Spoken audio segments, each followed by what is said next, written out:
alors c'est des amis. Cherchaient à tout prix. Ils voulaient la sortir de là. Pendant qu'ils voulaient la sortir, la voiture telle que ça coincait. Il poussait des cris. Vous allez me tuer.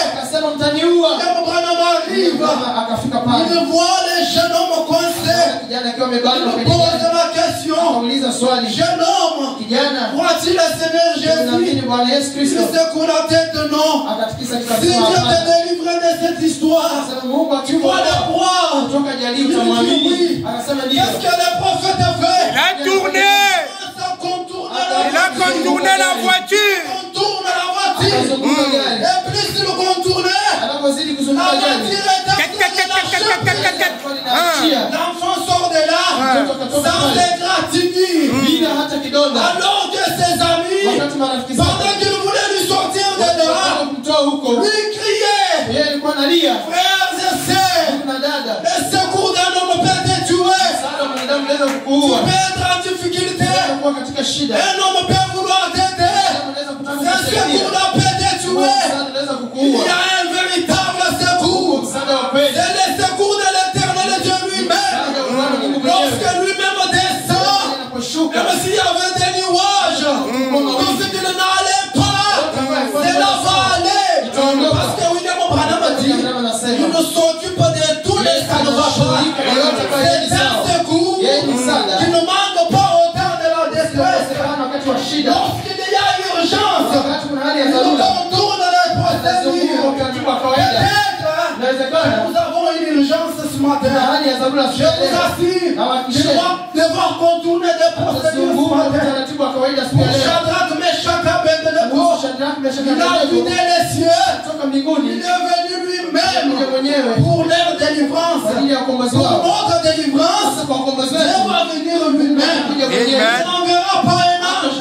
Parce que c'est une histoire d'homme. Et je vous pose la question. Il me contourne. Et la voiture cède.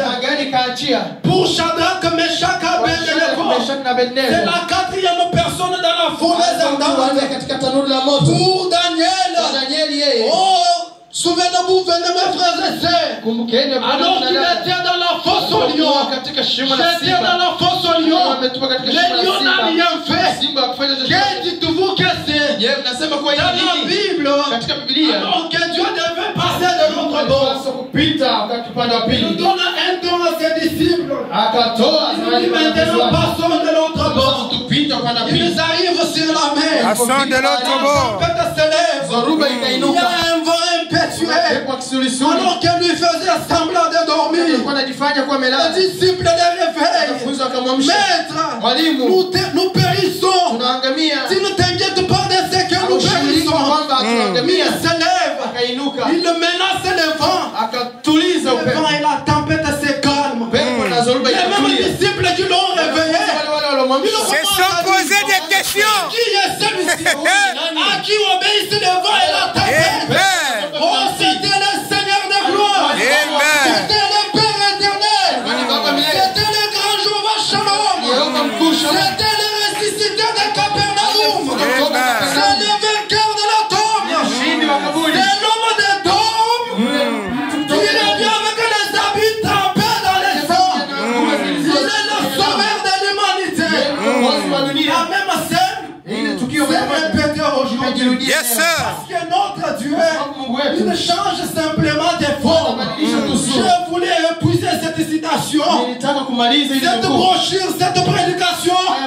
Je l'ai trouvé très riche en couleurs. Je l'ai trouvé très riche en couleurs. Parce que William Branham l'a fait venir Daniel, l'a fait venir Jean-Baptiste, l'a fait venir les trois Hébreux, Noé et Esaïe. Autre pouvait dire, c'est la roue que j'ai vue dans la roue.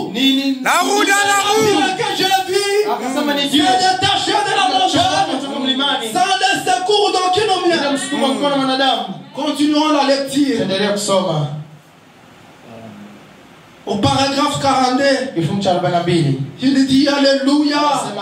Ce roi infidèle, incroyant et impie, a dû reconnaître qui est Jésus.